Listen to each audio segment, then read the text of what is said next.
하나님 어떤 분인지 여러분들 아십니까? 하나님 이런 분이십니다. 하나님은 너를 만드신 분, 너를 가장 많이 알고 계시며, 하나님은 너를 만드신 분, 너를 가장 깊이 이해하신다. 같은 부분 다시 찬양할까요? 너를 만드신 분, 너를 만드신 분, 너를 가장 많이 알고 계시며, 하나님은 너를 만드신 분, 너를 가장 깊이 하나님은 너를 지키시는 분, 하나님은 너를 지키시는 분, 너를 절대 포기하지 않으며, 하나님은 너를 지키시는 분, 너를 쉬지 않고 지켜보시는 그의 생각 셀 수 없고 셀 수 없고 그의 잠이 무궁하며 그의 성실 날마다 새롭고 그의 사랑 끝이 그의 생각 셀 수 없고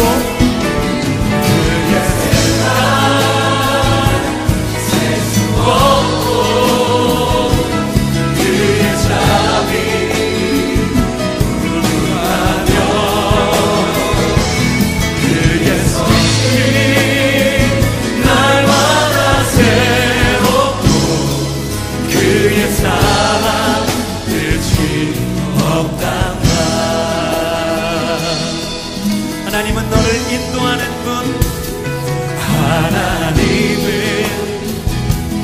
너를 인도하는 분, 광야에서도 도망 중에도 하나님은 너를 인도하는 분,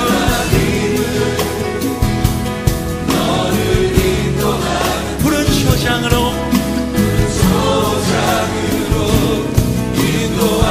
하나님은 너를 원하시는 분, 하나님은 그 무엇보다 이 세상 그 무엇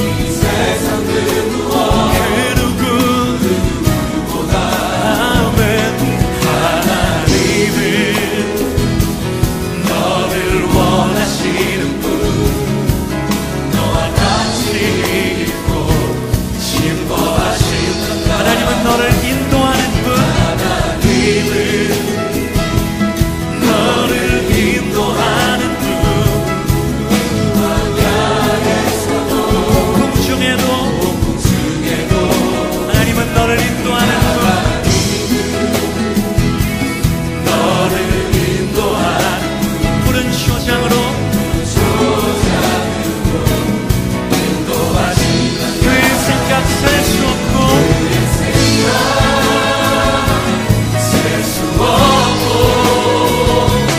그의 자비 궁금하며 그의 성실 날마다 새롭고 그의 사랑 끝이 그의 생각 셀 수 없고 셀 수 없고 그의 자비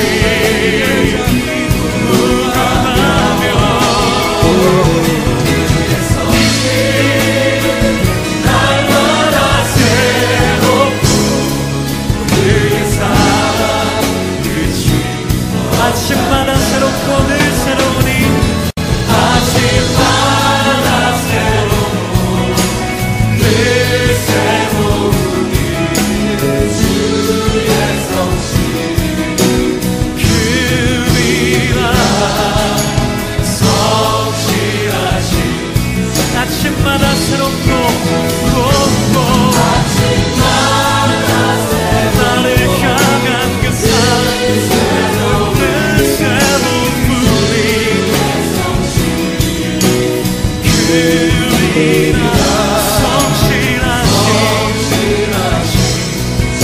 그의 생각 셀 수 없고 그의 나를 향한 셀 수 없고 그의 자비 아멘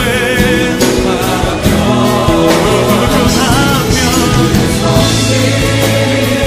날마다 새롭고 그의 사랑 끝이 없단다 그의 사랑 끝이 없단다 나를 향한 그의 사랑 끝이 없단다 아멘. 우리 옆에 분들에게 그렇게 고백하고 축복해주시겠습니까?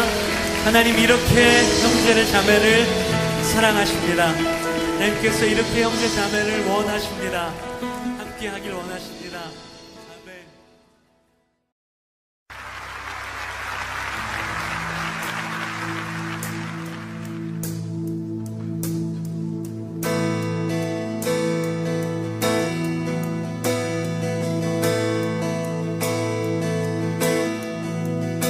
주 예수보다 귀한 것은 없네 주 예수보다 더 값진 것은 없네 날 위해 죽으신 주 바꿀 수 없네 세상 자랑 즐거움 이길 수 없네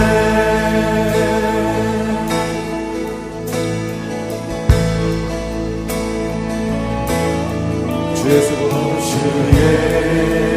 예수보다 귀한 것은 없네 주 예수보다 더 값진 것은 없네 날 위해 죽으신 주 바꿀 수 없네 세상 자랑 즐거움 이길 수 없네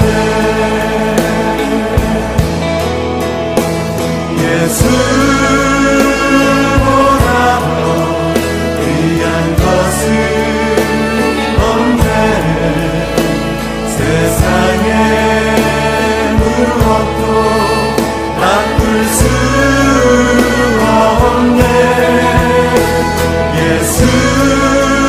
예수보다 더 귀한 것은 없네. 내 삶의 모든 것 대신 예수.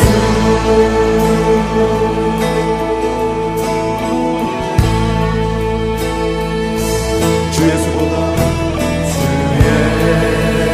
예수보다 귀한 것은 없네. 주 예수보다 더 값진 것은 없네. 날 위해 죽으신 주 바꿀 수 없네. 세상 자랑 즐거움 이길 수 없네.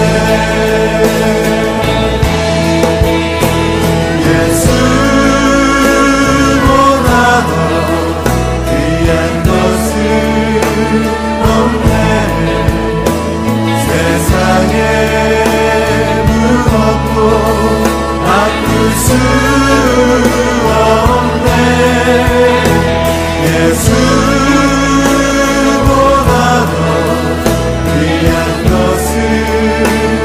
없네. 내 삶의 모든 것 대신 예수.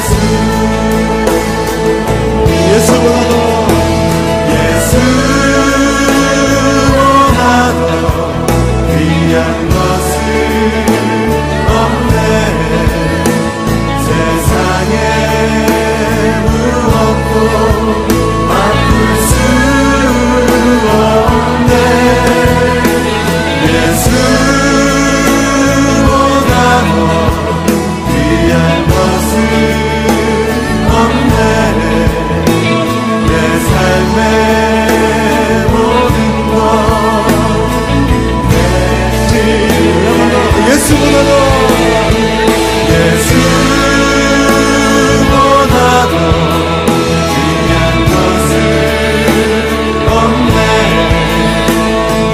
세상에 무엇도 바꿀 수 없네.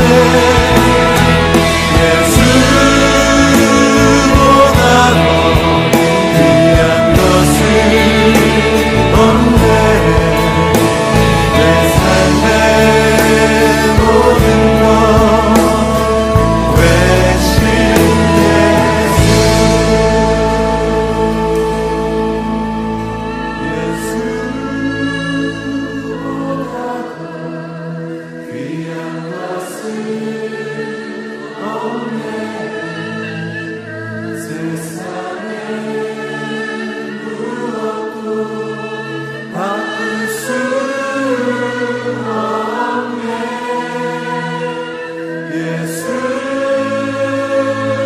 예수보다 더 귀한 것은 없네.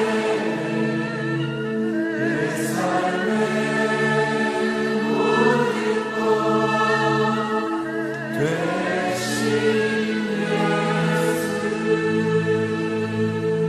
예수보다 더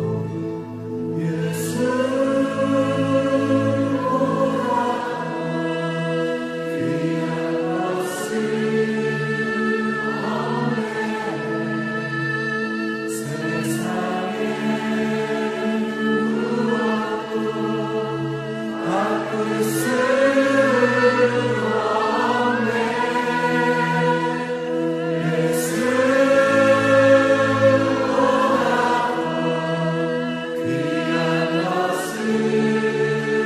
없네.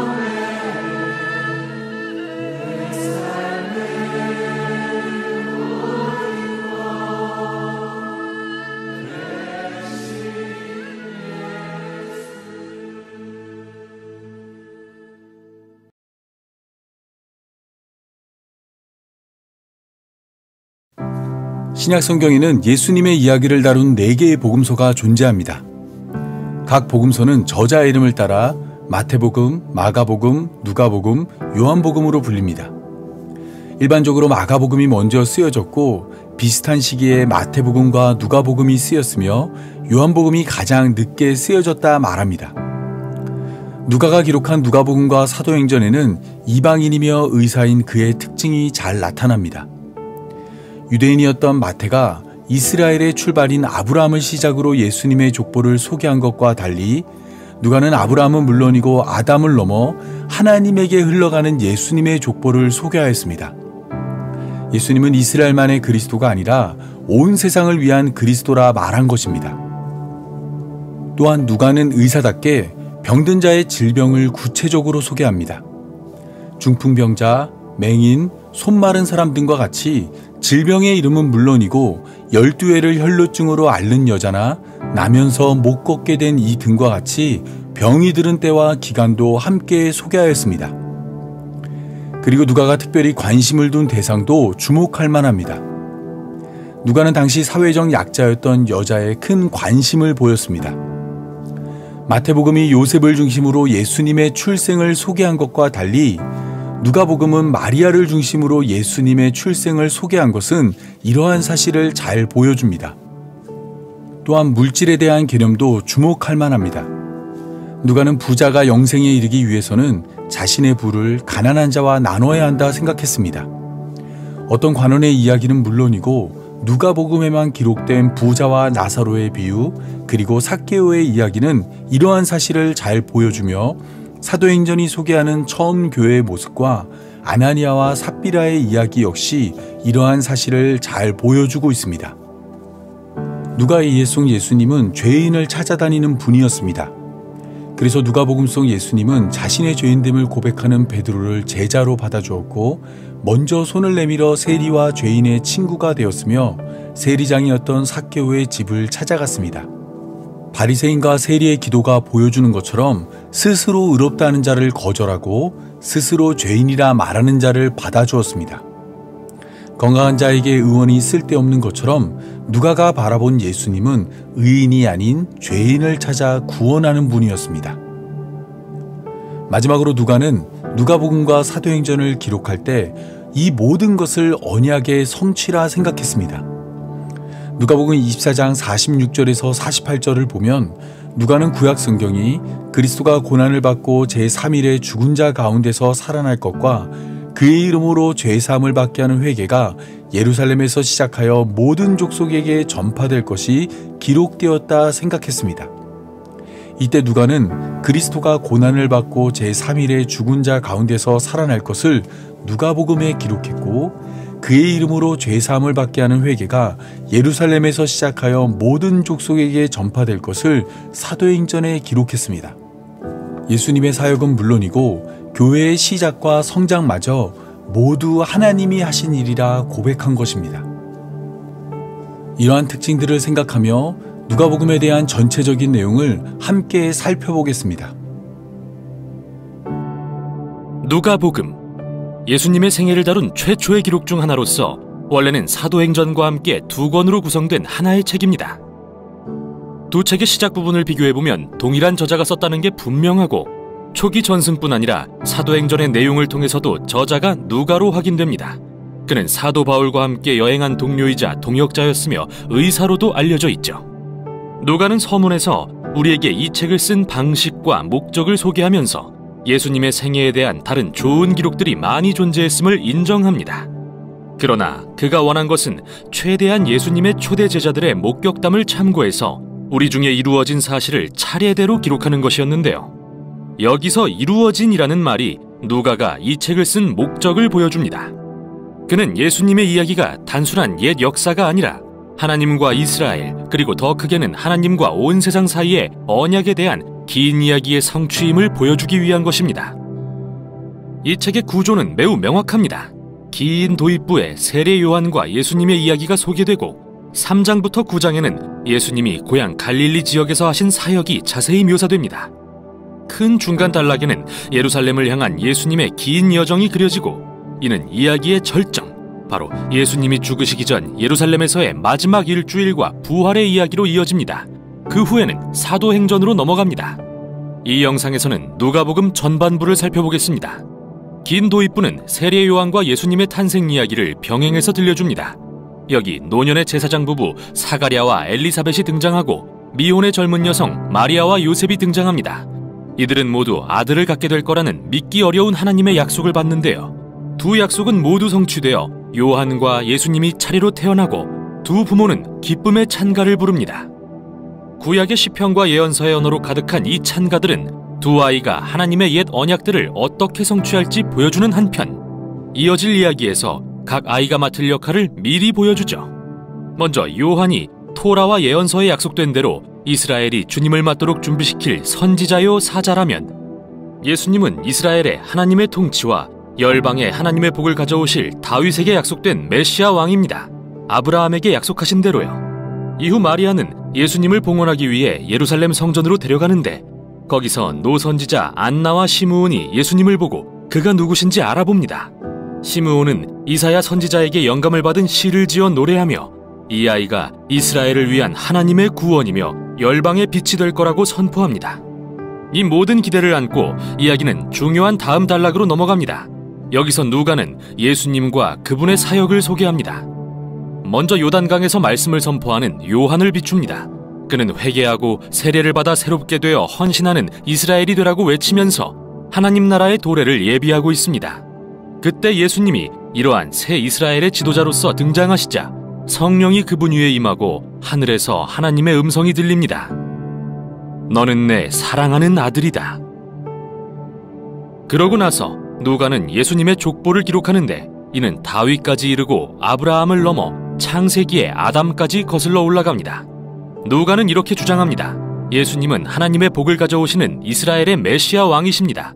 그리고 그분은 아브라함의 자손 이스라엘만이 아니라 아담의 자손 곧 온 인류를 위해 오셨습니다. 이어서 누가는 전략적으로 예수님이 고향 나사렛에 가시는 이야기를 배치합니다. 여기서 그분의 공생애가 시작되기 때문이죠. 회당에 가신 예수님은 일어나 이사야서를 읽으십니다. 주의 성령이 내게 임하셨으니 이는 가난한 자에게 복음을 전하고 포로된 자에게 자유를, 눈먼 자에게 다시 보게 함을 전파하며 눌린 자를 자유롭게 하려 하심이라. 여기서 예수님은 다른 복음서들과 마찬가지로 하나님 나라의 복음을 가져오시는 메시아 왕으로 묘사됩니다. 그런데 누가는 특별히 예수님의 사역의 사회적 의미를 강조합니다. 자유롭게 하다, 헬라어로 아페시스는 놓아준다는 뜻인데 레위기 25장에 기록된 고대 유대 관습인 희년을 의미합니다. 희년은 이스라엘의 모든 노예가 해방되고 사람들의 빚이 탕감되며 땅이 본래의 소유 가문으로 회복되는 해로서 해방하시는 하나님의 공의와 자비를 법적으로 재현한 것이죠. 또 예수님은 이 해방의 복음이 특히 가난한 자들을 위한 거라고 말씀하시는데요. 여기서 구약에 나오는 가난한 자 또는 히브리어로 아니라는 말은 단지 가진 돈이 적은 사람보다 훨씬 큰 범주를 의미합니다. 그들의 문화에서 사회적 지위가 낮은 장애인, 여성, 아동, 노인 등을 가리키기도 하고 사회적 소외계층인 타민족 또는 인생의 잘못된 선택으로 인해 종교적인 사람들로부터 배척당한 이들도 이에 속하죠. 예수님은 하나님 나라가 특히 이런 자들에게 기쁜 소식이라고 하십니다. 그래서 누가는 곧바로 가난한 자들을 위한 예수님의 기쁜 소식이 어떤 건지 알 수 있는 여러 이야기를 들려줍니다. 여기에는 병상에서 앓던 여인, 나병에 걸린 남성, 중풍병자가 치유된 이야기, 경제적으로 가난하진 않지만 사회적으로 소외된 세리 레위를 자신의 공동체로 맞아주신 이야기, 매춘 여성을 용서해주신 이야기 등이 담겨 있는데요. 이로써 누가는 예수님의 나라가 어떻게 사람들의 온갖 삶의 형편에 회복과 반전을 불러왔는지 보여주고 있죠. 예수님이 더 많은 사람을 초대해 하나님 나라의 치유의 능력을 알게 하시자 큰 무리가 그분을 따릅니다. 이후 예수님은 더욱더 파격적인 일을 행하십니다. 그들 중 12명의 제자를 택해 이스라엘의 12지파에 상응하는 지도자로 삼고 새 이스라엘을 세우신 일이 그것이죠. 그런 후 예수님은 누가가 평지수훈이라 부르는 이른바 거꾸로 된 하나님 나라의 강령을 가르치십니다. 그분은 소외되고 가난한 자들에 대한 하나님의 사랑은 그의 나라가 우리의 모든 가치체계를 전복시킨다는 의미이며, 예수님이 오신 이유는 그분의 초대에 응해 새로운 대안이 될 하나님의 백성을 만들기 위해서라고 하시죠. 이들은 급진적인 관대함으로 가난한 자를 섬기며 섬김의 리더십을 실천하고 화해와 용서의 삶을 사는 사람들, 종교적 위선을 거부하는 참으로 경건한 사람들이죠. 하나님 나라에 관한 예수님의 급진적인 가르침은 그분의 신적 권위에 대한 논란과 저항을 불러일으킵니다. 특히 이스라엘 종교 지도자들에게요. 꺼려지는 부류의 사람들에게 다가가시는 예수님이 그들에게는 종교적 전통과 사회 질서에 대한 위협으로 다가왔죠. 그래서 그분을 신성 모독자다, 죄인들과 어울리는 술꾼이다 비난하기 시작합니다. 이 단락은 예수님의 사명에 대한 새로운 계시에서 절정에 이르는데요. 그분은 제자들에게 자신이 메시아 왕이며 예루살렘에서 죽음으로써 이스라엘에 대한 통치를 확증하실 거라고 하십니다. 이사야 53장에 고난받는 종, 이스라엘의 죄를 위해 죽으시는 왕이 됨으로써요. 이 충격적인 계시는 다음 장면에서 계속됩니다. 예수님이 3명의 제자를 데리고 산에 올라가셨는데 갑자기 그들 앞에서 변모하십니다. 하나님의 임재의 구름이 그들을 뒤덮고 하늘에서 음성이 들립니다. 이는 나의 택한 아들이다. 이때 시내산에서 하나님의 임재를 경험했던 두 선지자 모세와 엘리야가 나타납니다. 누가는 그들이 예수님이 예루살렘에서 이루실 일, 곧 그분의 떠나가심에 대해 말하고 있다고 하는데 이 말은 헬라어로 엑소도스, 바로 출애굽 사건을 의미합니다. 즉 누가는 여기서 예수님을 새 이스라엘을 자유로 인도하고 개인적, 영적, 사회적 죄악의 모든 압제로부터 해방하실 새로운 모세로 묘사하고 있는 것이죠. 그러고 나서 이야기는 이제 후반부로 넘어갑니다. 우선 여기까지 누가복음의 전반부였습니다. 앞 영상에서 우리는 누가가 세례 요한과 예수님을 이스라엘 이야기의 완성이자 하나님의 언약의 성취로 묘사하는 것을 보았습니다. 그 후 공생애를 시작하신 예수님이 이스라엘의 가난한 자들, 사회적 지위가 낮고 소외된 자들에게 하나님 나라의 복음을 전하시는 것도 보았고요. 예수님은 이른바 거꾸로 된 하나님 나라에서는 우리의 모든 사회적 가치가 뒤바뀐다고 가르치셨고, 이 단락의 절정에 이르러 누가는 예수님을 예루살렘에서 죽으심으로써 새로운 출애굽을 일으키실 새로운 모세로 묘사했죠. 이제 이 책의 중간 단락을 살펴볼 차례입니다. 예수님이 새롭게 세우신 이스라엘을 이끌고 예루살렘으로 향하십니다. 이 부분은 주로 예수님이 길 위에서 만난 다양한 사람들에게 비유로 가르치시는 내용이고 그분을 따르는 제자의 수는 늘어갑니다. 이처럼 누가는 예수님을 따르는 것을 하나의 여정으로 묘사하는데 그것은 인생길을 가면서 배우는 것이기 때문이죠. 예수님은 먼저 그분을 따르는 70명을 앞서 보내 하나님 나라를 선포하게 함으로써 그분의 사역에 초대하십니다. 이렇듯 애초에 제자가 된다는 것은 예수님의 하나님 나라 사명에 동참하고 그걸 내 사명으로 삼는 것이죠. 제자들이 돌아오자 예수님은 기도, 하나님의 공급하심에 대한 신뢰 등 다양한 것을 가르치기 시작하십니다. 사실 누가복음의 이 부분에는 재물, 소유, 관대함에 대한 예수님의 가르침이 그 어디보다 많이 담겨 있는데요. 그분을 따르는 게 정말 여정과도 같다면 우리는 단순하고 소유로부터 자유로운 삶을 통해 급진적인 나눔을 실천할 수 있게 될 것입니다. 이 부분의 또 다른 핵심 주제는 가난한 자들을 위해 계속되는 예수님의 사역인데요. 그분은 이동 중에도 계속해서 새 이스라엘을 세우시며 아프고 눈먼 자들에게 다가가십니다. 유대인들의 오랜 원수인 사마리아인들을 만나주시고 유대인이면서 로마의 세리장이었던 그 유명한 삭개오도 찾아가시죠. 사회적 소외계층인 이들이 예수님을 만나자 하나같이 변화됩니다. 이에 예수님은 이들이 하나님 나라에 참여하는 것을 큰 잔치에 비유하십니다. 잃어버린 자를 찾아 구원하러 오신 예수님은 사람들이 하나님의 자비를 알아갈 때 기뻐하시죠. 그러나 잔치에 참여한 모든 이가 행복한 건 아닙니다. 누가는 예수님과 이스라엘 지도자들의 잔치 자리를 여러 번 보여주는데 그들의 교만과 위선을 꾸짖으시는 예수님으로 인해 항상 열띤 논쟁이 벌어지죠. 대비되는 이 두 잔치는 예수님이 들려주신 탕자의 비유에서 가장 인상적으로 그려지는데요. 어떤 아버지에게 두 아들이 있었는데 어리석은 아들이 집을 떠나 받은 재산을 탕진해버립니다. 그러나 결국 회개하고 돌아옵니다. 이에 아버지는 그를 용서하고 잃었다 찾은 아들을 위해 큰 잔치를 벌이며 기뻐하죠. 그러나 아버지 곁을 떠난 적이 없는 큰아들은 화를 내며 자격 없는 동생에게 관대한 아버지를 원망합니다. 이 유명한 비유에서 예수님은 이 지도자들에게 하나님 나라의 중대한 사명을 가르치고 계시는데요. 예수님의 잔치는 하나님이 모든 사람을 기쁘게 그분의 가족으로 맞아주시는 것을 상징하고 참여할 수 있는 조건은 오직 겸손과 회개입니다. 이렇게 예수님과 그분의 거꾸로 된 나라를 거부하는 이스라엘 지도자들의 비극이 강조되고 예수님에 대한 그들의 저항은 늘어만 갑니다. 예수님이 유월절을 맞아 마침내 예루살렘에 이르시는데 가까이에 오셔서 그 성을 보시고 우십니다. 제자들은 그분을 메시아 왕으로 환호하지만 이스라엘 지도자들은 그분을 비난합니다. 예수님은 그들이 평화의 하나님 나라를 거부한 결과가 로마 제국에 대한 저항과 반항으로 이어져 이 성의 멸망을 초래할 것을 아셨습니다. 예수님이 성전에 뛰어들어가 동물 파는 상인들을 내쫓고 제사를 중지하신 것은 바로 예루살렘의 멸망에 대한 상징적 행위이죠. 또 기도하는 집이 강도의 소굴이 되었다 하시며 성전의 파괴도 예언하십니다. 이러한 행동은 당연히 예수님과 이스라엘 지도자들 간의 일련의 논쟁을 불러왔고 예수님은 결국 로마 군대가 이 성을 포위하는 날이 올 것이라고 예언하십니다. 한 세대 내에 예루살렘 성과 성전은 폐허가 될 것입니다. 그 후 물러나신 예수님은 제자들과 유월절 식사를 하십니다. 이는 이스라엘의 연례절기로서 어린 양의 죽음을 통해 노예에서 해방된 것을 상징하는데 예수님은 이 식사의 빵과 포도주를 새 출애굽에 대한 새로운 상징으로 바꾸십니다. 그분의 찢기신 몸과 흘리신 피를 통해 새 이스라엘을 해방하실 거라고 말이죠. 식사 후 예수님은 잡히시고 유대 지도자들에게 신문당한 뒤 자신을 왕이라 주장했다는 죄목으로 재판받으십니다. 누가는 예수님의 무죄를 강조합니다. 로마 총독 빌라도는 여론에 굴복하기 전까지 3번이나 예수님의 무죄를 주장하고 갈릴리 분봉왕 헤롯도 예수님의 죄를 발견하지 못합니다.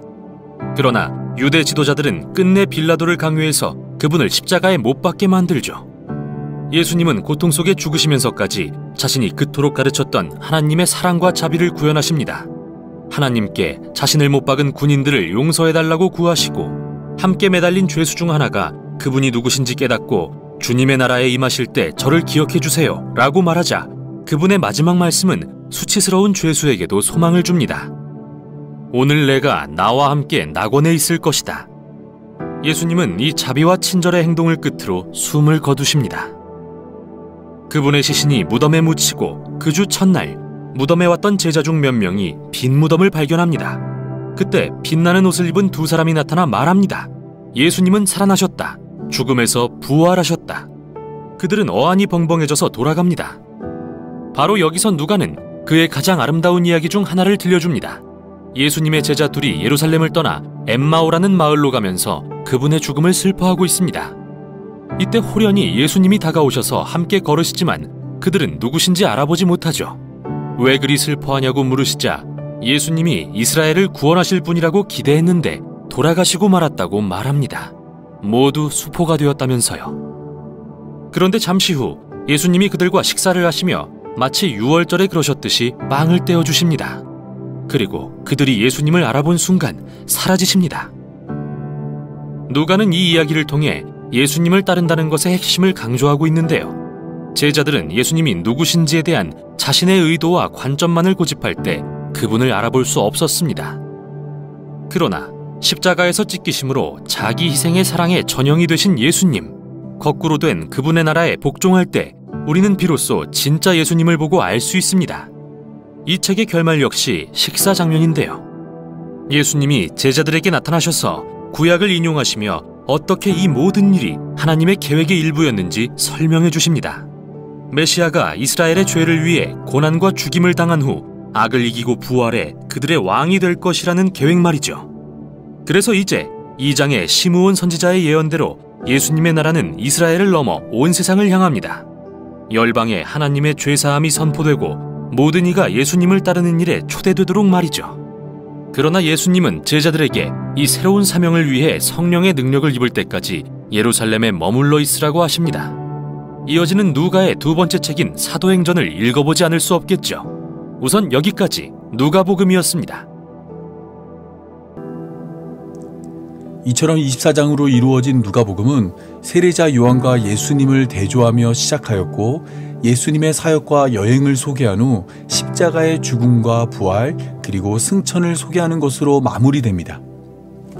이 과정을 한 걸음 뒤에서 살펴보면 결국 우리의 구원은 오직 하나님의 은혜로만 가능하다는 것을 깨닫습니다. 자신의 힘을 의지하여 스스로 구원에 이르려는 자는 반드시 실패하고 오직 예수님을 믿는 믿음만이 우리를 구원한다는 것을 알게 됩니다. 우리의 모습이 여러 번 넘어지는 제자와 같고 예수님을 부인한 베드로와 같으며 집을 떠난 둘째 아들과 같고 나무 위에 오른 삭개와 같을지라도 예수님은 우리를 거절하지 않고 있는 모습 그대로 우리를 받아주십니다. 모든 사람이 실패한 인생이라 말해도 세상이 손가락질하는 삶이라도 아픈 몸으로 고통 속에 신음하더라도 외로움에 사무쳐 홀로 남겨졌을지라도 우리를 향한 하나님의 사랑은 결코 우리를 외면하지 않습니다. 우리가 송구한 마음으로 예수님을 바라볼 때 반드시 우리를 안아주실 것입니다. 죄로 얼룩진 우리의 삶을 정결케 하실 것입니다. 이 사실을 깨달아 더욱 굳게 예수님을 믿어 다시 오실 예수님을 기다리는 성도의 삶이 되기 바라며 오늘 말씀 맺겠습니다. 다 함께 기도하겠습니다. 온 세상의 구원자이신 하나님, 애쓰고 힘쓰고 노력해도 결코 스스로 구원에 이룰 수 없는 우리에게 하나님을 깨달을 수 있는 성경을 허락하신 감사합니다. 하나님의 말씀인 성경을 읽고 예수님을 배우고 깨달아 믿는 교회로 부름받은 성도가 되었으니 우리의 믿는 바를 더욱 확실히 하기 위해 날마다 성경을 읽고 배우고 깨달아 감사와 찬양으로 살아가는 성도의 삶이 되게 하여 주옵소서. 이 모든 말씀 우리 구주 예수님의 이름으로 기도합니다. 아멘.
이제는 우리의 구원이신 예수님의 은혜와 우리의 구원을 작정하신 하나님의 사랑과 우리의 구원을 깨닫게 하신 성령의 인도하심이 말씀 안에서 예수님을 깨달아 믿음으로 구원에 이르길 원하는 모든 성도들과 영원토록 함께하길 간절히 축원하옵나이다.